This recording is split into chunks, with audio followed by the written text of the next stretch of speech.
I tried my best. Yeah. Welcome back to Reaction Tuesday. Give this video a thumbs up. Like, comment, subscribe. I need it. Guys, give me to 1,000 subscribers. I'm going to reveal my transformation video. Let's get to the reaction video.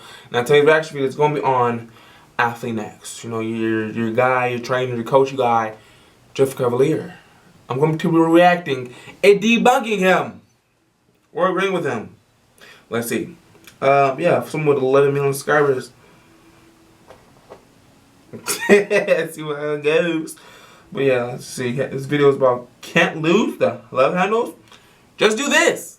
I'm like, don't bullshit me, Mr. Man. I'm about to see if Mr. Jeff is bullshit or not. Alright, let's get to the video.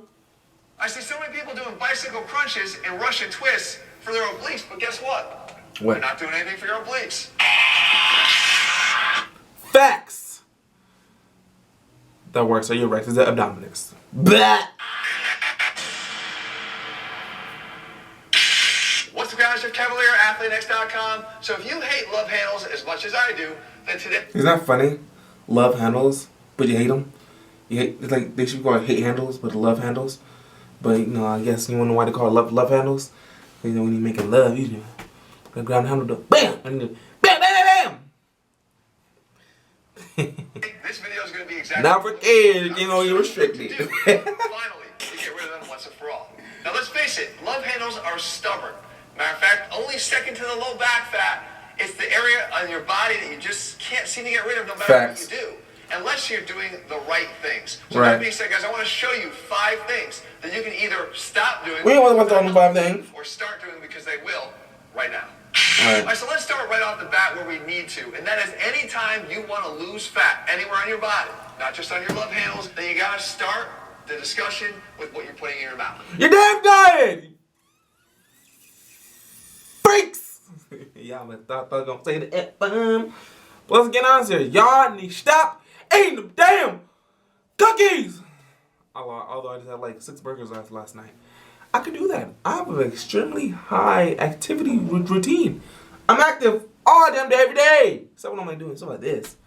Then I'm not very active. I'm kind of just like doing my videos. But you know what I'm trying to say? Your nutrition... Let's do the man! I didn't say diet because I'm not a fan of diets. Diets are something temporary that you're on for a period of time. You're eventually going to be off. Nutrition... Close the door! Mama, close the door, baby. Hey. Close the door. I gotta get beef going. I gotta stew the beef. I gotta stir up some beef. Anyway. Feed your body over the long haul.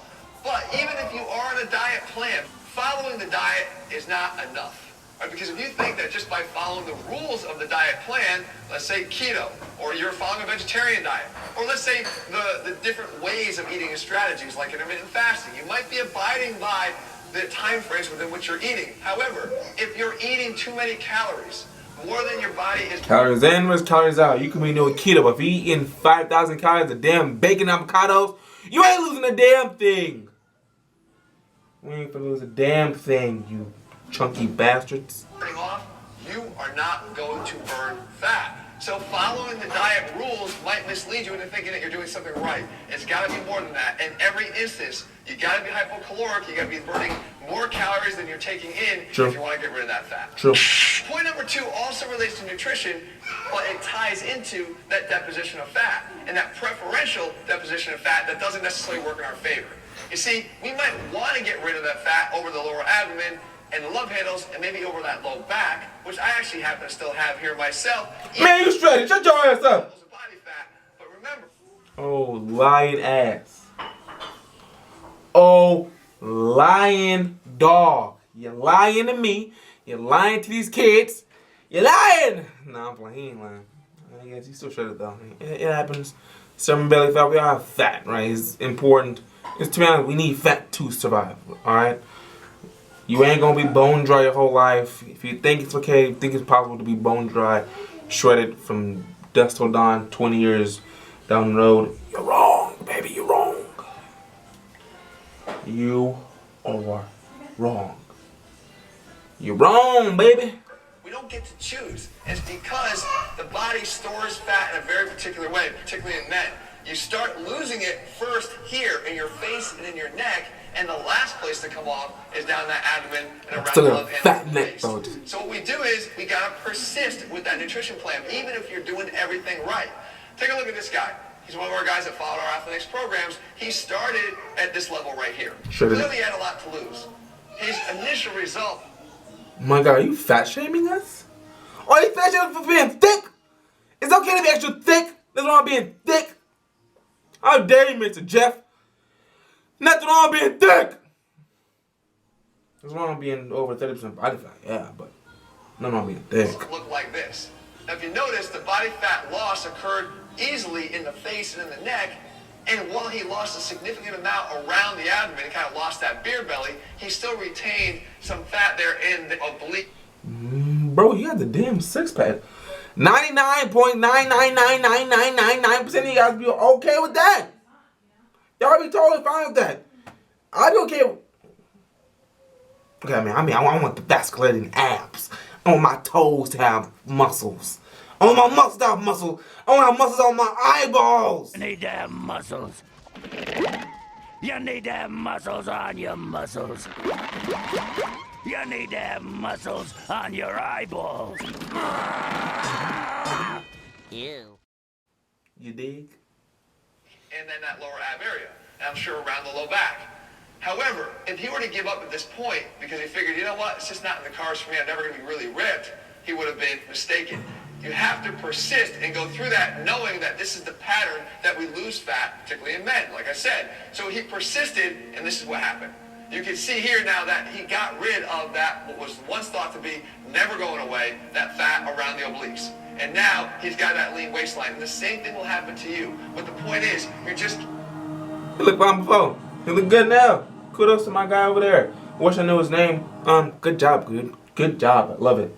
I love it. Can't give up too early. Wait, persist on this path, and I promise you, it's just fat. It will go away, just a little bit more slowly. Reason number 3 of why you still can't get rid of those love handles is because you're training just your abs. I understand that when we develop a muscle, the appearance of it is going to look better. Right. However, if it's covered in fat, you're not going to see the results of your hard work. Sure. Well, if you're doing the first 2 things I told you, you're going to start to see what's underneath, and that's where the rubber hits the road. Are you actually showing off any muscle because you've taken the time to develop the right ones? And anybody that's told you to avoid training the obliques has given you wrong information. The obliques, when trained, are going to give you the appearance that you're looking for. The idea here, though, is to not do just ab exercises, because there's a big difference. Ab exercises are like this: traditional crunches, sagittal plane moves, sit-ups, right? Anything that sort of just trains you in that straight forward and back, as I said, sagittal plane. But the obliques are designed for rotation. Very linear. So you want to make sure that you're performing rotational exercises from the bottom up, where you're... Transversal exercises are important. I keep telling you guys this. You're rotating your upper body in space. Weight these exercises too when you can. Utilize a hanging bar so that you're using the weight of your legs to create an overload. Once the obliques are developed like any other muscle, they're going to look better and show better, especially once that body fat level comes down. Point number 4 is probably the Gotta agree with my boy. when they're trying to get obliques, because again, you think you're doing the right things, but you're not doing it. What? Oh, I didn't know that. Duh. Correctly. And that is, you might have said in the last point, Jeff, I do so much rotational work, there's no way I'm not training my obliques effectively. Well, maybe not. Because if you do an exercise like this, the bicycle crunch, or if you do an exercise like this, the Russian twist, guess what? These aren't training your obliques. Why? Because you're not rotating. See, it looks like you're rotating because you're tapping your hands left and right, or because you're having your elbows... Rotating your arms is very different than having your body cross vectors, right? Keep in mind, rotating your arms and having your body, your torso actually rotate. Say you're trying to have your shoulder touch the opposing hip. That's a rotate that's going to effectively work your obliques. Opposite knees. Coming from a coach's standpoint. Flipping your elbows or flapping your hands, you're not rotating. In order to train the obliques properly, you have to make sure that you're actually creating rotation. So what I like to do is give this tip. No! You twist maximally. Same thing with No. your entire upper body, down to the side so that you're Kidding, go watch the video. rotation. It seems like a small point here, guys, but it holds all the difference in whether or not these exercises give you the benefits that you thought you were getting when you were doing them in the first place. And step number 5 relates to an exercise you probably long ago stopped doing, or maybe... Here's my thing, Mr. Jeff. Mr. Jeff. Why are you lying to us? Do you not care about our health? Do you not care whether or not we get diabetes or high blood pressure? Do you not care? Do you? I'm kidding. For the most part, he was pretty much right. He was good on it. Comes down to a lot of different things. But one of my biggest things is I feel that he neglected is compound movements is super important with building up your core. It's gonna be a very good big. It came out me personally. I don't do it as much at workouts as I used to when I was younger. But I do have probably say I have a lot more developed abdominal structure now because I do heavier core movements like my squats, my deadlifts, my bench. Also, even movements like me just doing tricep push downs. If you, of course, like for example, me when I'm doing my tricep push downs, if I'm trying to push over 100+ pounds, me being in a point where my back is curved and my abs are engaged, so my body has to push up. My abs has to be engaged the entire time. So a lot of isometric movements. A lot of course, I am going to do the contraction movements, the eccentric concentric movements. Yes, I'm going to do those. I like to do my leg lifts. I like to do my Superman for my lower back. I like to do all these things. But I do have a base that my compound movements are my base, right? So yeah, that was a video, you guys. That was a video. You know how late it is? You know I've been recording since, for the last, how long have I been recording today? Over 8 hours of recording. It's a full-time job. But you guys don't want to subscribe. How rude. Subscribe to me. Come on, I work hard. I try to work hard. As efficient as possible. Guys, I love you guys extremely. Remember, like, comment, and subscribe on this video. Hit the bell icon so you guys know when I upload. I want to make sure I'm teaching you guys the best I can. Give you guys the information I know you guys want and deserve. Especially during this time of need, during this quarantine, during this time of the vid. I want to make sure you guys are good and ready to go and you guys are staying healthy. So, guys, without further ado, please be safe out there. Wash your hands, wear masks if you need to. Be you, be the best you can be. Learn, and also watch my other videos. If you're at home bored, watch my other videos. 30 other videos. Over 30 other videos. Easy. I post consistently. I post a lot. So, I'm here to make sure you guys are on the right track to better you today. So, yeah, go like, subscribe on this video, other videos, and on my channel in general. Yeah, love you guys. Guys, remember, today is not the past. It's not the future. It's the present. Because it's a gift. Now live it to the fullest.